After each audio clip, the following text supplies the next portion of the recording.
Fala, filhotes, estão vivos? No vídeo agora nós vamos estabelecer alguns diálogos filosóficos, né? Falar das coisas, como elas são, né? Um texto aqui do Herzog, né? Do Saul Bellow. Falar sobre cultura e trabalho, sobre a cultura como ordem simbólica. E vamos ter até indicação de filme aqui, né? Bora lá?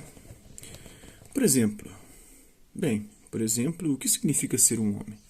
Numa cidade, num século, em transição, em uma massa transformada pela ciência, sob poder organizado, sujeito a mecanismos de controle tremendos, no estado decorrente da mecanização após o último fracasso das esperanças radicais, numa sociedade que não era comunidade nenhuma e depreciava a pessoa em virtude do multiplicado poder dos números que tornavam a pessoa desdenhável, que consumia bilhões em despesas militares contra inimigos externos, mas não gastava para ter ordem dentro de casa, o que abriu caminho para a selvageria e a barbárie em suas próprias cidades.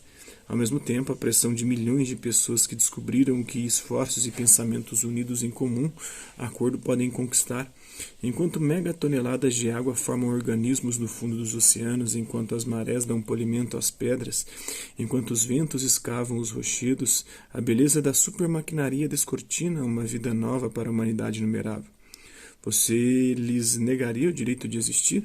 Pediria a eles que trabalhassem e passassem fome enquanto você desfruta valores antiquados? Você mesmo é filho dessa massa e irmão de todo o resto. Ou então um ingrato, um diletante, um idiota. Pronto, Herzog, pensou Herzog. Já que você está pedindo exemplo, aí está como as coisas são. Ou como são as coisas. Para vários filósofos e historiadores, a cultura surge quando os homens produzem as primeiras transformações da natureza pela ação do trabalho. Com o trabalho, os seres humanos produzem objetos inexistentes na natureza, vestuário, habitações, utensílios, instrumentos, e organizam-se socialmente para realizá-lo, dividindo as tarefas. Para aumentar os recursos produzidos, instituem a família, as relações de parentesco, as aldeias e vilas. Para protegê-las, inventam as armas e a guerra. Para conseguir condições sempre favoráveis para o trabalho e para a melhoria do que produzem, invocam e adoram forças divinas, instituindo a religião.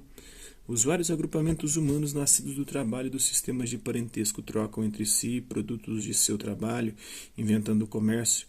As desigualdades surgem quando uma parte da comunidade toma para si, como propriedade privada, terras, animais, águas.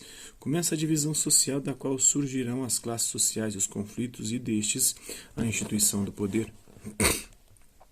O operário limpando válvula de panela de aço líquido em uma das maiores siderúrgicas do país em 2007. A cultura surge quando os homens começam a transformar a natureza pela ação do trabalho. A cultura é instituída no momento em que os humanos estabelecem para si mesmos regras e normas de conduta que asseguram a existência e a conservação da comunidade e que, por isso, devem ser obedecidas sob pena de punição, que pode ser desde um castigo ou a expulsão até a morte. É assim, por exemplo, que muitos antropólogos declaram que a cultura surge no momento em que os humanos dão um sentido novo à sexualidade, determinando quais as mulheres permitidas e quais as proibidas para um grupo. É a instituição da lei da proibição do incesto. O que é a lei humana? Diferentemente da lei natural, a lei humana é um mandamento social que organiza toda a vida dos indivíduos e da comunidade, tanto por determinar o modo de estabelecimento dos costumes e de sua transmissão de geração a geração, como por presidir as ações que criam as instituições sociais. Religião, família, guerra e paz, formas do trabalho, distribuição das tarefas, formas de poder. A lei não é uma simples proibição para certas coisas e obrigação para outras, mas é a afirmação de que os humanos são capazes de criar uma ordem de existência que não é simplesmente natural, física, biológica. Essa ordem é a ordem simbólica. A ordem simbólica consiste na capacidade humana de dar às coisas um sentido que está além de sua presença material, isto é, a capacidade de atribuir significações e valores às coisas e aos homens. É essa dimensão simbólica que se institui com a proibição do incesto, por exemplo. Graças à linguagem e ao trabalho, os seres humanos tomam consciência do tempo e das diferenças temporais, passado, presente e futuro, tomam consciência da morte, lhe dão sentido, organizam o espaço, humanizando, dando sentido ao próximo e ao distante, ao grande e ao pequeno, ao visível e ao invisível. A diferenciação temporal e espacial permite que os seres humanos se relacionem com o ausente, distinguindo não só o presente do passado do futuro e o próximo do distante, mas também separando o sagrado do profano, os deuses dos homens.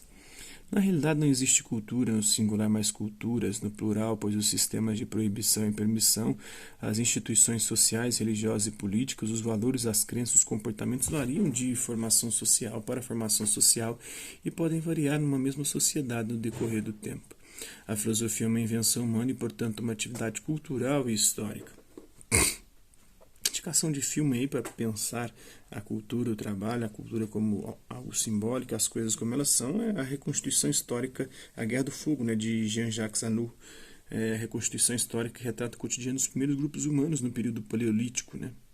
Animais extintos, como tigres, dente de sabre e mamutes, convivem com populações humanas com diferentes graus de domínio das técnicas e tecnologias, em especial fogo, pelo qual as tribos entram em conflito entre si. Então, é isso aí. Espero que vocês tenham gostado do vídeo. Quem curtiu, dá um like. Quem não curtiu, dá um dislike. Hasta la vista, babies. Até a próxima.